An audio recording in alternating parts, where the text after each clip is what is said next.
Toko maha ake ngā pēpi Māori ka mate I te mate ohorere e kia nei ko SIDS I ngā pēpi tauiwi. E hia ana te tahi rōpū Māori hou I whakarewahia ake I te rangi tonu nei ki te whakatikatika I tēnei raruraru. Kai ara paira tāwhai ngā whakamārama.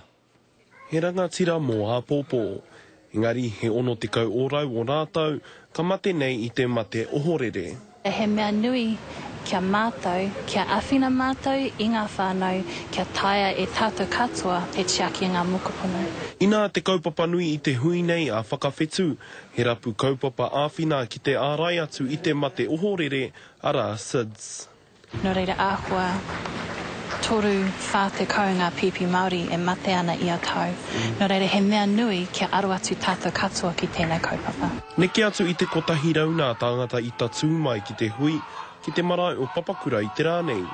I te mea he take nui tēnei ki wainga I te Māori. I tēnei wā tonu kei te tirohia te rōpū nei, I nā whānau kua pākinotia I tēnei mate, mea rātau kōrero āwhina. Ko tētahi mahi ka taia te mahi I ngā whānau, te aukati I te kaupaipa. Te whakatakoto I te pēpi I rungi I tona tuara I aia e moe ana, me te whāngai u. Me he mea ka mahia te whānau I ngā momo mahi, ka tiaki te pēpi I tēnei momo mate.